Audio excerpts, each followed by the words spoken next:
There was a legend that spoke of a demon king who once asked a mage what drove mages to go to such lengths. The mage answered that there was something she wanted and needed to protect. With that mindset, her power flowed without limits. She would fight the demon king and protect everyone. The demon king was eventually destroyed after being struck by the mage's holy lightning, and their battle came to an end.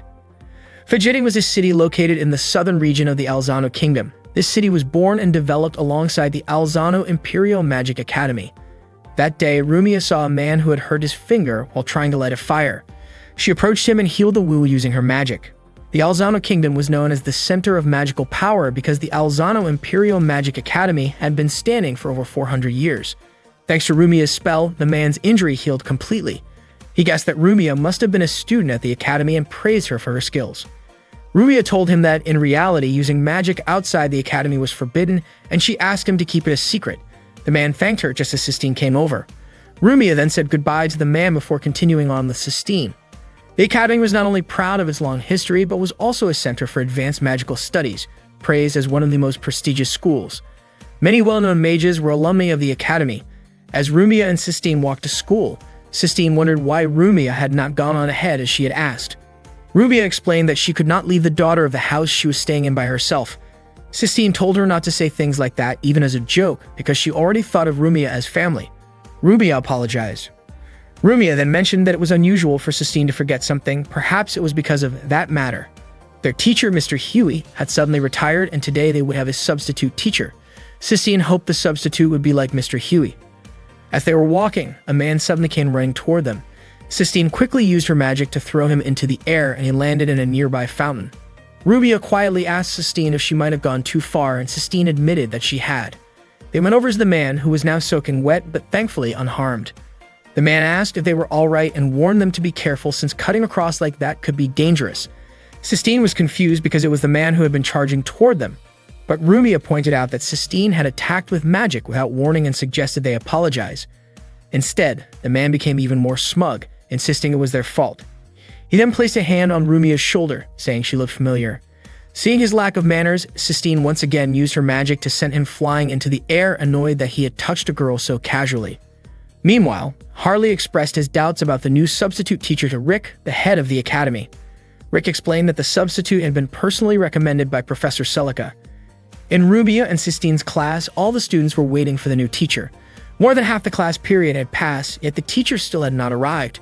Rumia began to worry that something might have happened, while Wendy noted that it was rare for an academy teacher to be late. Before long, the substitute finally arrived. Sistine immediately called him out for being late. Both she and Rumia were stunned to see that it was the same man from that morning. He introduced himself as the substitute teacher and the one in charge of their class. His name was Glenn. He explained that he would be teaching them for the next month and started to share details about his skills and hobbies, but Sistine cut him off and told him to skip the self-introduction and get straight to the lesson. At that time, Rick mentioned that it shouldn't be a problem if the substitute teacher came recommended by the professor. He also pointed out that the teacher's magic capacity and skills were nothing special. If classified, he would only be a level 3 mage. Holly was surprised, wondering why a level 3 mage would be teaching at this academy when even the lowest-ranked instructors were at least level 4, with many being level 5 or 6. Hallie questioned whether this substitute could really teach the academy's gifted students, saying he might just have them study on their own while he relaxed and had tea. Later in class, Glenn wrote the words self-study on the blackboard and told the students to study on their own that day because he planned to take a nap. The students were baffled, and Sistine immediately grew irritated, throwing a book at him. Around that time, Rick explained to Hallie that the substitute didn't have an official teaching license. Still, for Rick, the professor's recommendation was what mattered most. Rick explained that the substitute was once a prodigy, accepted into the academy at age 11, leaving at 15, but his activities for the next 4 years were unknown. Hearing this, Hallie concluded that the substitute had been wasting his time and was an unreliable mage. Hallie even asked Rick, as the head of the academy, if he truly trusted that so-called old witch. Unexpectedly, Celica stepped in, telling Hallie to watch his words. Hallie was startled to see her there and asked how long she had been listening. Celica said she didn't care if Hallie spoke poorly about her, but she wouldn't forgive anyone who insulted the substitute in front of her. She commanded that Hallie take back his words. Seeing her stern stance, Hallie left the headmaster's office. Celica apologized to Rick, and Rick admitted Hallie's reaction wasn't surprising. After all, the academy had just hired a mage without teaching experience. Celica said she would take responsibility for whatever the Academy achieved under these circumstances. Rick was curious why she was going so far and asked what Glenn meant to her. Celica replied there was nothing special between them. She simply wanted Glenn to live his life to the fullest. When Glenn began teaching, he wrote on the board in such poor handwriting that it was impossible to read. The students commented that they had never seen anyone look so unmotivated before. Wendy was baffled at how unserious he was, especially after getting smacked by Sistine earlier. His teaching style was confusing, and his eyes looked completely lifeless. Lynn then asked Glenn a question about a rune alphabet spell he had just explained, saying she didn't understand how to translate it into everyday language. Glenn casually said he didn't know either and told her to figure it out herself. Annoyed, Sistine asked if that was really an appropriate teacher's response. Glenn simply replied that he didn't know, and when Sistine told him to find the answer and explain it in the next class, he argued it would be faster for her to look it up on her own. Rubia had to calm Sistine down, and Glenn asked whether anyone had ever taught them how to use a dictionary. The bell rang and Glenn ended the lesson, making Sistine even more frustrated. Yeeple even muttered that Glenn was an irresponsible teacher. After that, the girls in Sistine's class began changing clothes for their upcoming alchemy practice, with Glenn assigned as the supervisor. Sistine, still irritated, jokingly teased Rumia about her figure, making lighthearted comments about how it seemed different from her own. Rubia told her to knock it off, but Sistine kept going with her playful remarks. Suddenly, Glenn barged in, kicking the door open, and questioned why they even needed to change clothes for alchemy practice. When he saw the girls were mid-change, he quickly covered his eyes and awkwardly asked why people always panicked and made a big deal over these situations. His clumsy attempt at humor only annoyed the girls further, and Sistine promptly shoved him right back out of the room. During lunch break, Sistine was feeling annoyed because the planned alchemy practice ended up being cancelled, even though she had been eager to study seriously. Rudia came over carrying lunch, fully understanding how dedicated Sistine was to her studies, but suggesting she should eat first. At that moment, Sistine was still thinking about the promise she had made to her grandfather to uncover the mystery of the Melgalia Sky Castle, and how she needed to master a lot of magic in order to achieve it. Suddenly, Glenn showed up at their table to eat. Seeing how much food he had, Rubia asked if he liked eating that much. Glenn admitted that eating was one of his favorite things. Rubia laughed, commenting that the stir-fry he was eating looked delicious. Glenn mentioned that it was the season for killua beans. He offered some to Rubia, and after taking a bite, she admitted it really was tasty. Glenn then pointed out that Sistine's portion seemed too small to be filling. Sistine shot back that he had no right to comment on her food, and that her smaller portions wouldn't make her sleepy during lessons, but if Glenn's lessons came afterward, she wouldn't mind eating more. Glenn said she was overcomplicating things and told her to just say what she meant. When she was about to speak, Glenn suddenly popped a spoonful of killua bean stir-fry into her mouth. Sistine was clearly irritated, but Glenn didn't pay it any mind. Meanwhile, Celica still had Glenn on her mind. She had previously offered him the position of substitute teacher. Glenn told her it was impossible because he wasn't fit to teach anyone. Celica responded that he didn't have the right to refuse, even joking that she would threaten him with lightning, fire, or ice if she had to. Glenn begged her to let him off, saying he didn't want to work. Celica immediately launched a magical attack his way. Luckily, it missed, but after that, Glenn couldn't avoid the job anymore. That afternoon, Glenn was back teaching Sistine's class. But for the 3 full periods, he only told the students to study on their own. Unable to hold back her frustration any longer, Sistine stood up and introduced herself as a noble daughter from the prestigious Phoebale family of mages, a name of significant influence at the academy. She even said she would report Glenn to her father to have him fired, though she wouldn't do that if he acted like a real teacher. Unexpectedly, Glenn told her to go ahead and tell her father, saying he was looking forward to it. He even seemed happy about the idea of getting fired soon. In response, Sistine threw her glove in Glenn's face, signaling a formal challenge to a magic duel. Glenn asked if she was serious. At that moment, Rumia stepped in to stop her, asking Sistine to apologize to Glenn and take back her glove. Glenn then asked what Sistine really wanted. She said she only wanted him to change his attitude and start teaching seriously. Glenn countered by saying that if he won, Sistine would have to agree to his request. Cash was surprised by Glenn's attitude, while Cecil thought he looked like he was plotting something a bit harsh. Coming from the Phoebale noble family, Sistine couldn't stand someone like Glenn who disrespected magic. Glenn was surprised that anyone still followed the old tradition of throwing down a glove to challenge someone, but he accepted. The rest of the class was shocked. No one had ever seen a duel between a student and a teacher before. They quickly headed to the courtyard. Glenn said he wasn't fond of hurting kids and insisted they could only use the shockbolt spell. Sistine didn't mind. Cecil asked Cash who he thought would win, and Cash was certain it would be Glenn.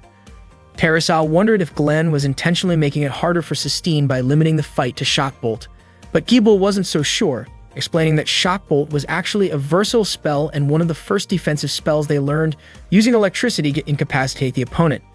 The usual incantation was "O Spirit of Thunder, strike with your electric shock and paralyze them."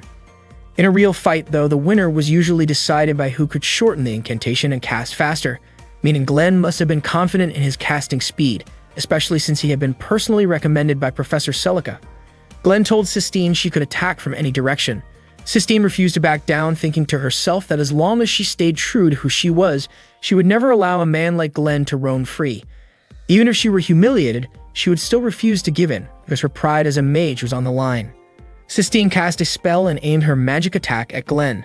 Glenn simply smiled, and the magic struck his body. He collapsed instantly. Startled, Sistine asked if she had broken any rules. Glenn tried to get back on his feet and explained that he had intentionally let her win the first round since the match had 3 rounds in total. In the second round, Glenn attempted to cast his spell, but Sistine was faster. Once again, her magic hit him squarely. Glenn hadn't expected Sistine to be that skilled, so he suggested making it a 5-round match. Trying to trick her, Glenn then went on the offensive, but he was still slower in casting his spell. Her magic struck him yet again. Seeing this, Sistine suspected that Glenn might not be able to cast the Shock Bolt spell in a single phrase. Glenn denied it, saying that shortening an incantation was considered taboo, but that didn't mean he couldn't do it. However, all the students realized that he really couldn't. Sistine declared herself the winner of the duel and told Glenn to act like a proper teacher tomorrow. Glenn claimed he had never promised anything and didn't even know what she was talking about. He acknowledged Sistine's talent, forgave her, and said their duel was a draw. Then, without warning, he made a run for it. That day, Sistine was deeply disappointed in him. That day, Glenn was back teaching Sistine's class, and as usual, he just told the students to study on their own. Sistine was baffled. Even after losing a duel against him, Glenn still acted the same way. She couldn't believe he was ignoring a mage's agreement. Lynn came over to Glenn's desk to ask about something she didn't understand, but Sistine said it was pointless to ask him anything. She believed Glenn didn't even understand the greatness or depth of magic and offered to teach Lynn herself. Seeing this, Glenn asked if Sistine's magic was really that amazing. Sistine explained that magic was a study about the very foundation of the world and the answer to the timeless question of why they and the world existed. She said magic was a way for humans to find a path to a higher level of existence. Glenn then asked what the point was in studying the foundations of the world.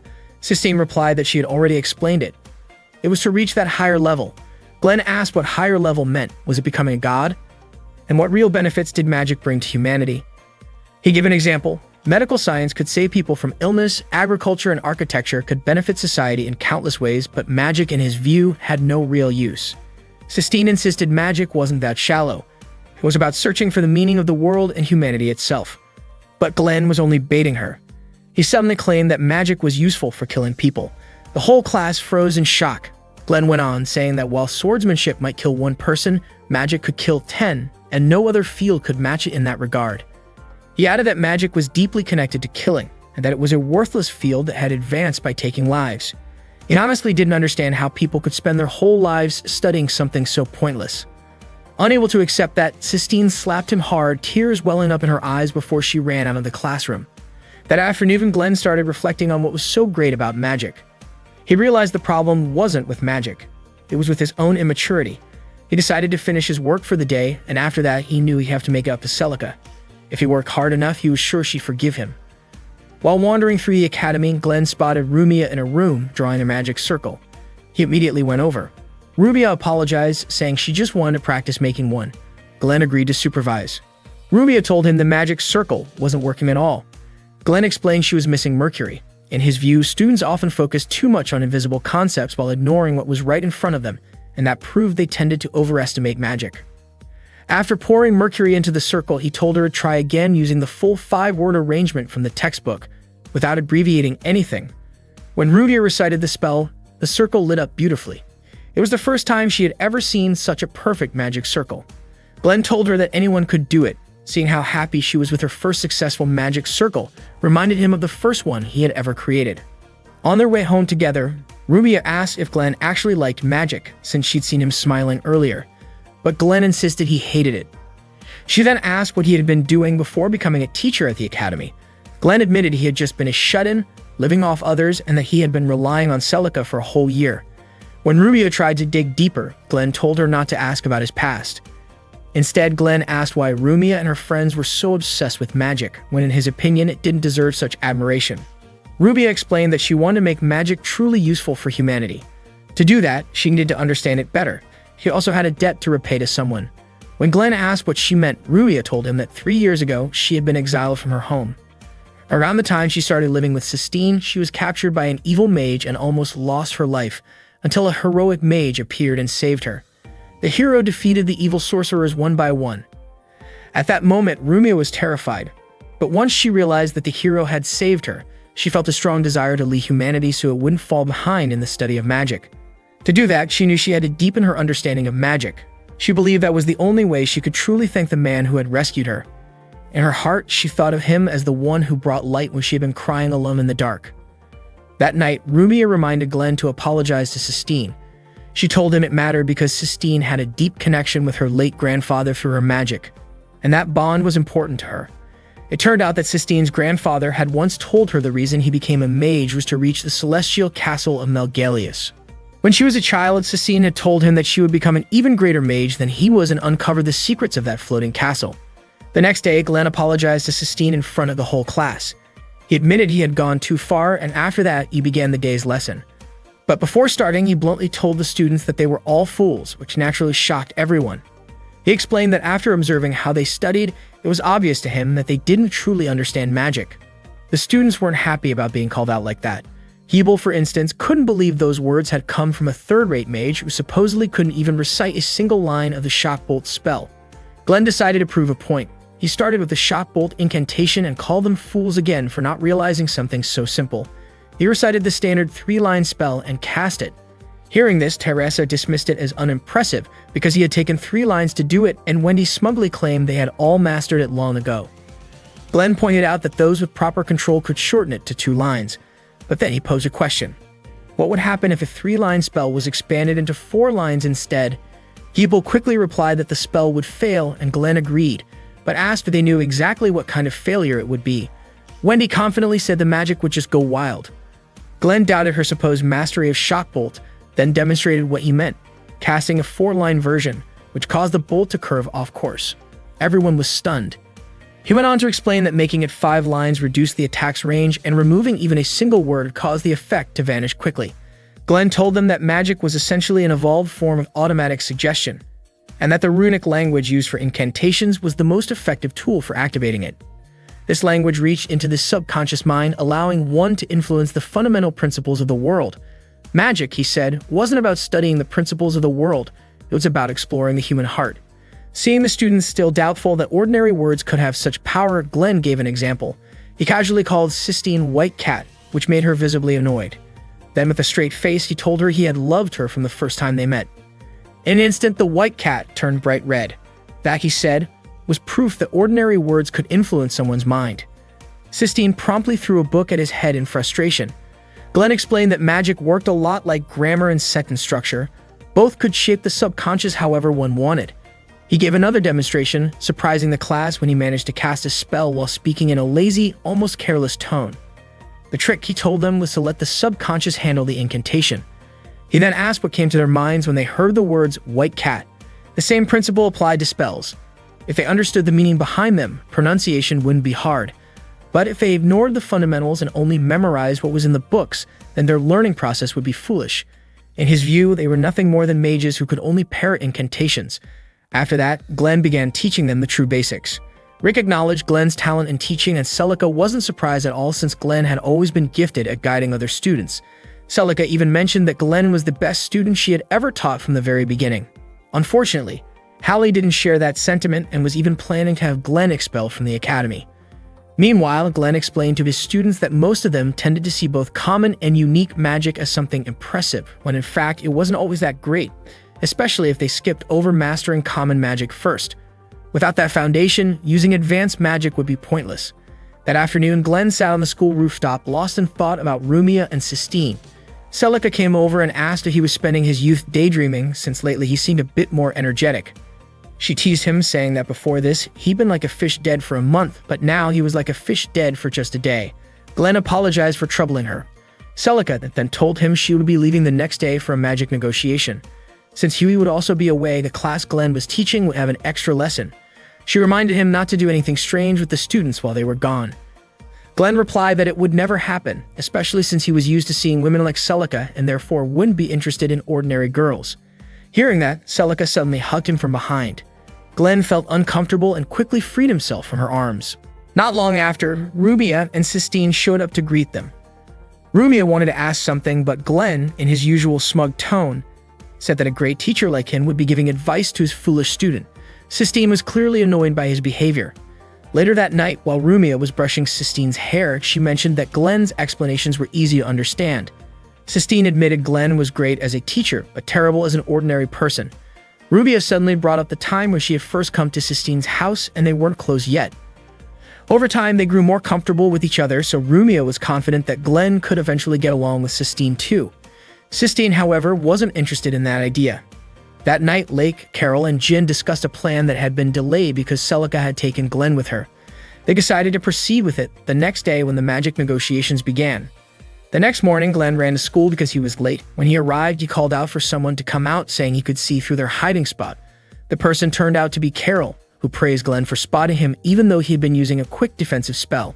Glenn asked who he was, but Carol refused to give his name, saying that his only goal was to kill him. Carol then immediately attacked Glenn with his magic. Meanwhile, in the classroom, Sistine wondered why Glenn had been so popular lately.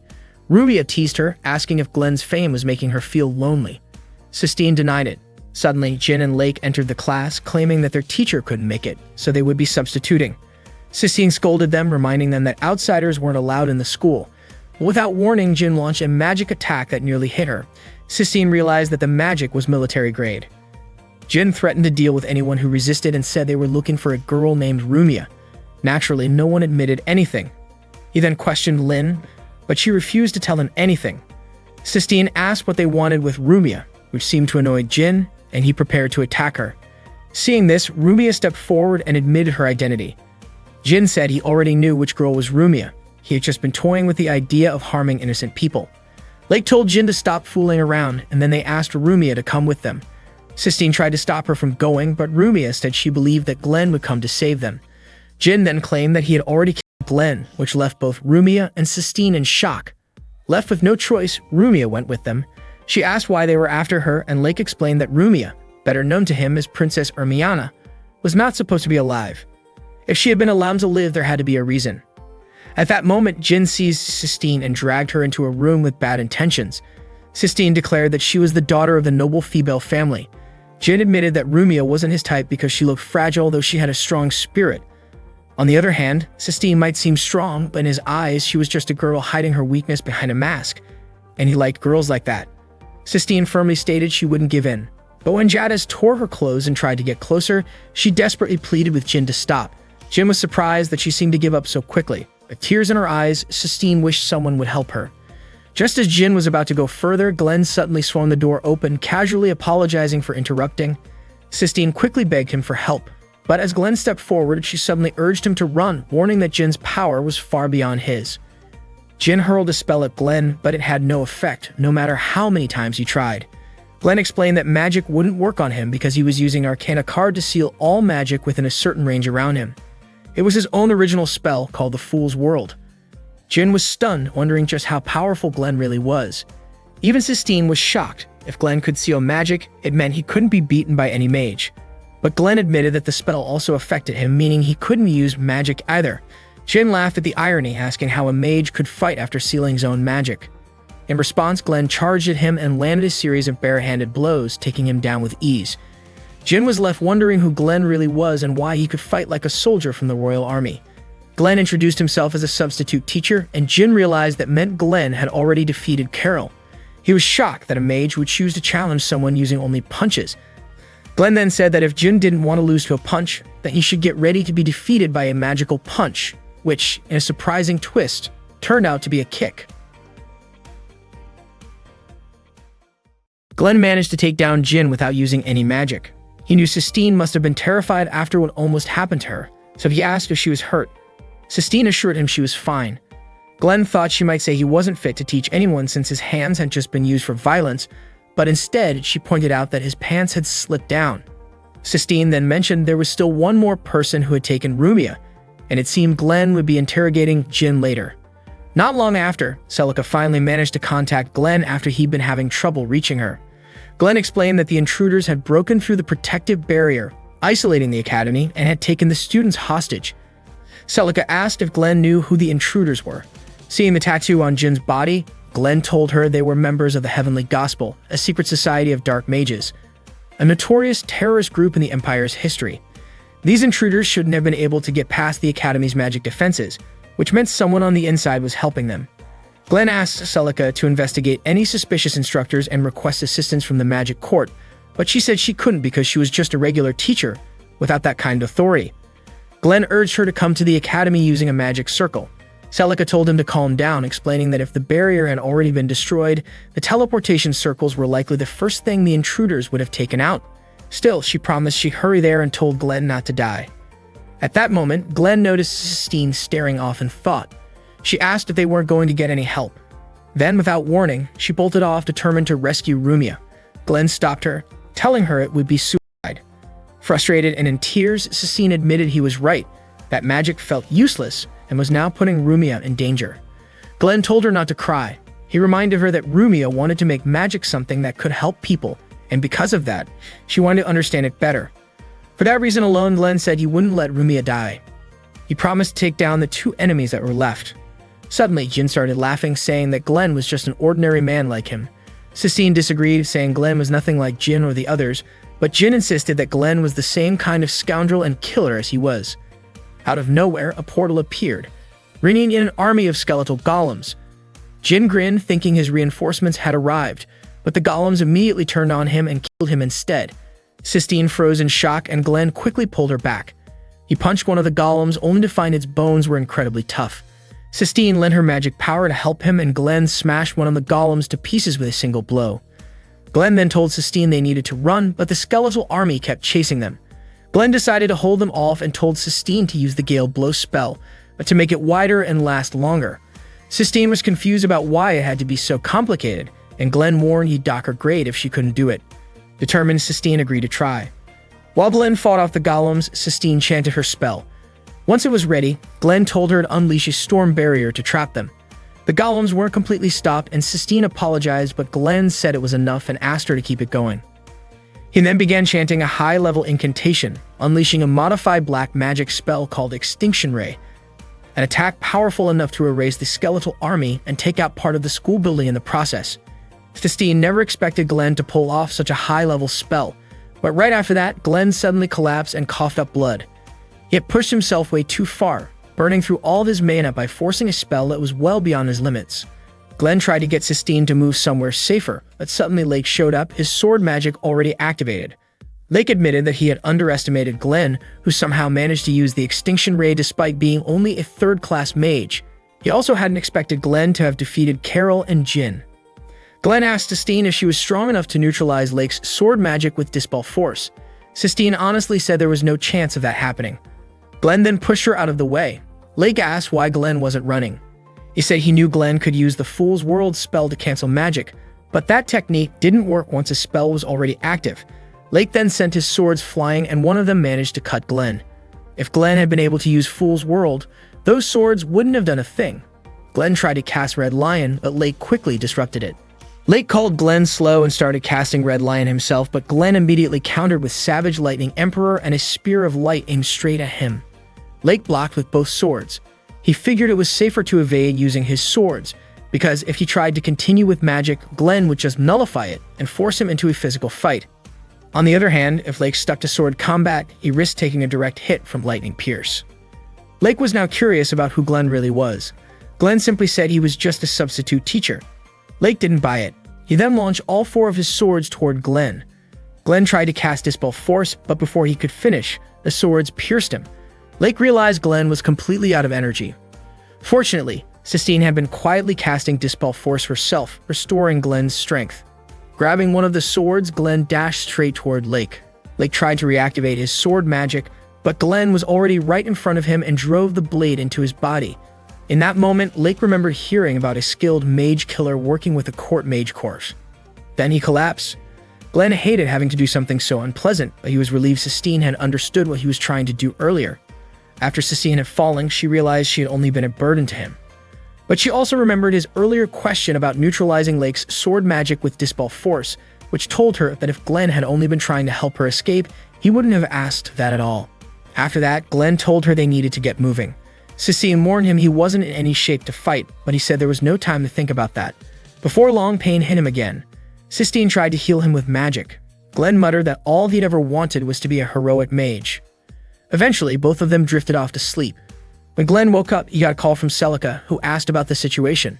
She told him the teleportation circle had indeed been destroyed, and that she was currently trying to gather reinforcements. She also explained that a barrier had been set up around the school to stop anyone from escaping. Glenn asked where the teleportation circle near the school was located. Celica told him it was at the top of a very tall tower. Glenn said it hadn't actually been destroyed. The destination point had simply been reset to create an escape route. Celica wasn't convinced, saying that would take at least half a day. Glenn glanced over at Sistine, who was still asleep, and quietly thanked her, feeling grateful she was with him. He then decided it was time to go see Rumia. Without wasting another second, Glenn sprinted toward the tall tower. When he arrived, he found Rumia being held captive. Rumia felt relieved because Glenn had come to save her. At that moment, Glenn just realized that the mastermind behind everything was Huey, the teacher who suddenly retired. Glenn thought that just having a handsome face was already a problem for Huey, let alone all of his evil deeds, which had completely drained his patience. Glenn used the Fool's World spell to seal the magic, but it turned out that the magic circle's inscription would be finished in 10 minutes. At that time, Rumia would be transferred to their organization, and the white magic ritual called Sacrifice would activate, consuming her soul to generate mana that would blow up the entire academy. Rumia begged Huey to stop his plan.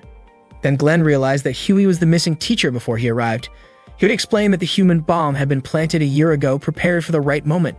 Glenn called Huey and his group the Sky Virtue Investigators, basically a bunch of fools. Huey said it was a game. If Glenn could cancel the magic circle binding Rumia, then the sacrifice wouldn't activate. But if Glenn waited for the Fool's World to run out of time, the cancellation wouldn't be in time. Glenn got frustrated because he was given such a tough choice. Rumia urged Glenn to run away so she could survive.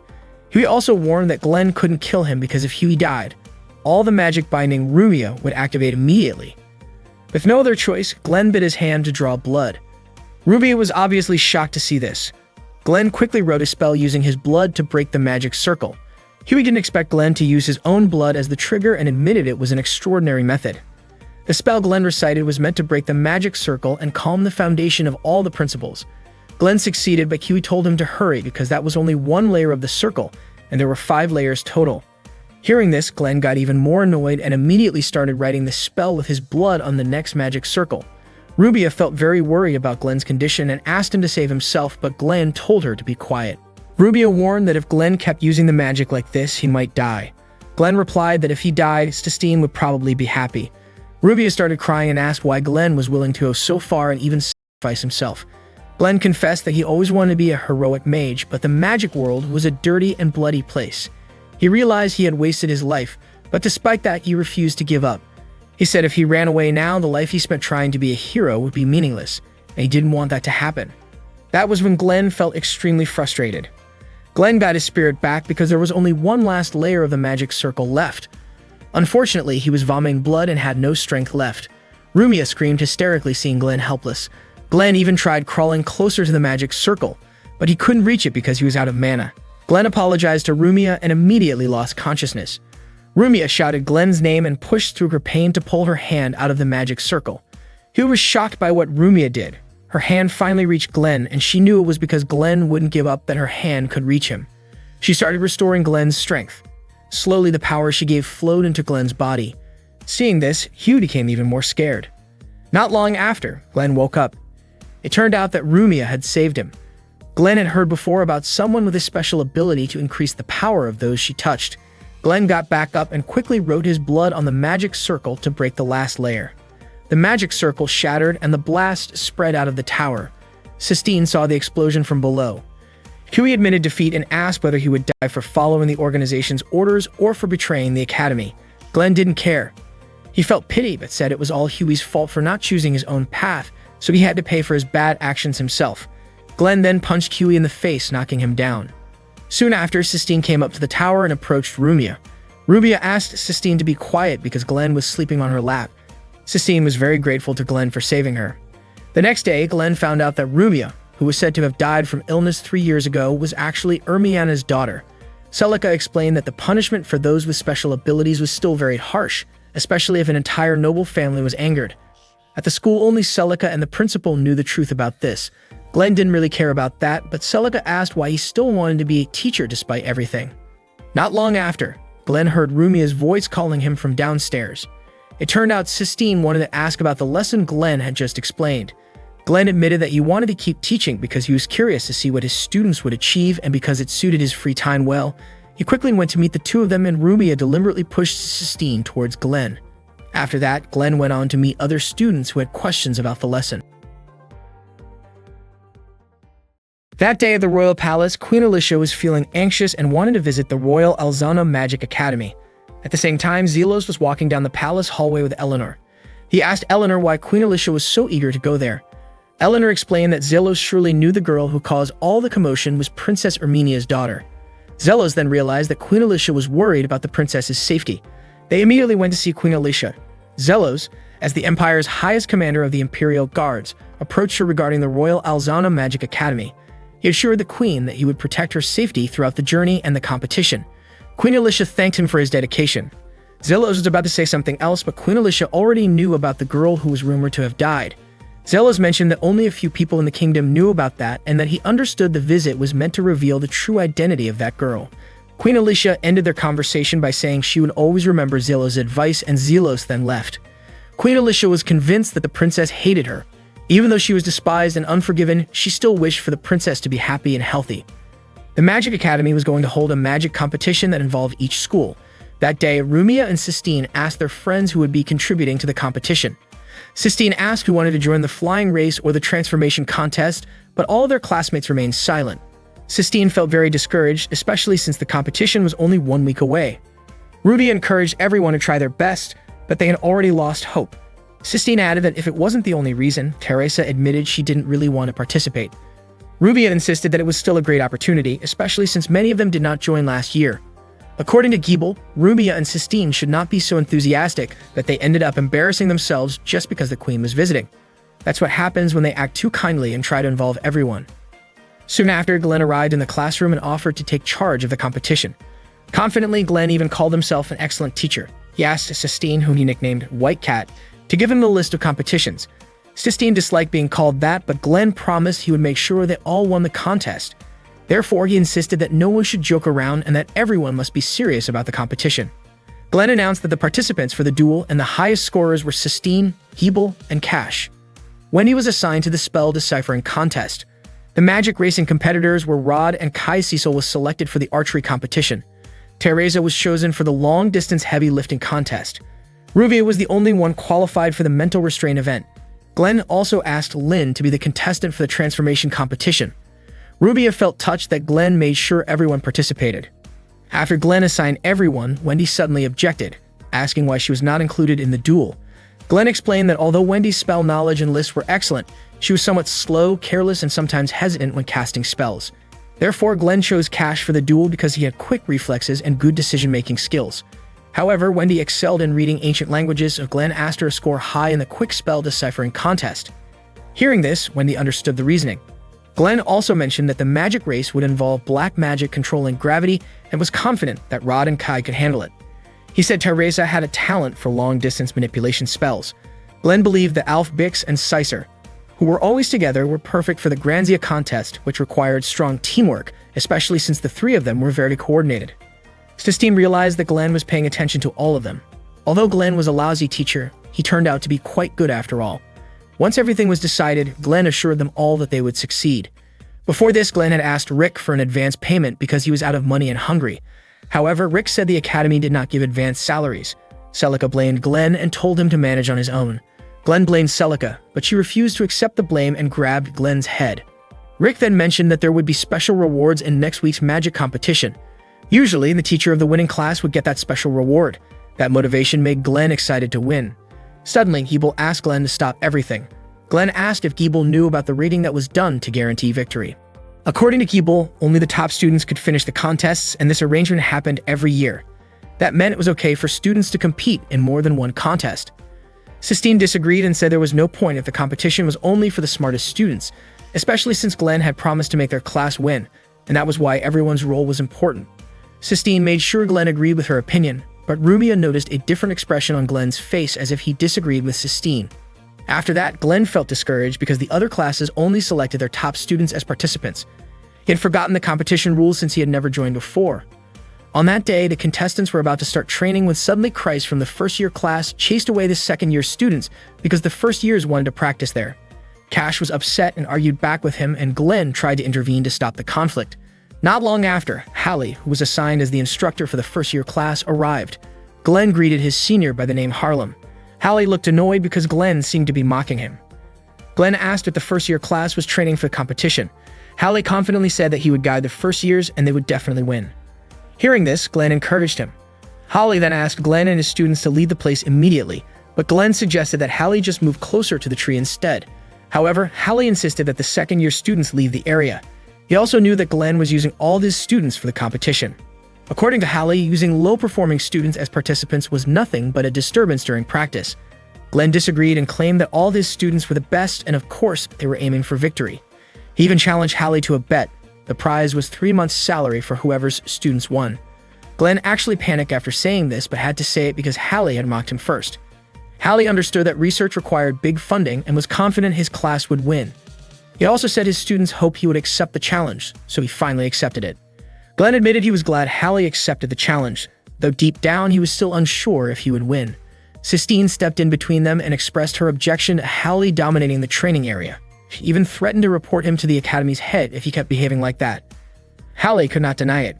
Sistine then encouraged Glenn by saying they would all compete fairly and earn victory.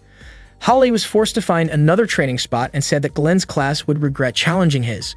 Sistine reassured her friends that they would not lose because Glenn fully believed in them.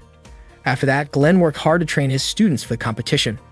Rudia and Sistine kept watching over him, confident that their efforts would pay off.